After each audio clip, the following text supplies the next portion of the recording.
Hello friends, welcome to my channel. So in this video I'm going to show you how you can enable the dark mode on your WhatsApp here. So you can see here my dark mode is enabling right now. So how you can just change it to your simple or your dark change here. So just click on the right side corner, you can see here the three dots here. Just click on the three dots here. After that you can just go to the settings. Last option is setting. Just click on the settings here.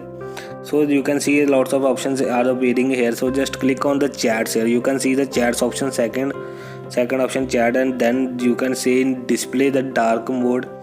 You can just click on the theme. So you just choose the theme. You can see here two options, light and dark. So I just enabling the dark. So just I click on the light option here and just click on OK.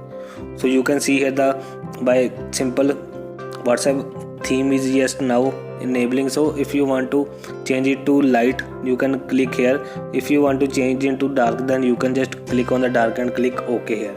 So it is very simple process. You can just easily use this as you want. So if you like this video, please subscribe to my channel for more videos like this.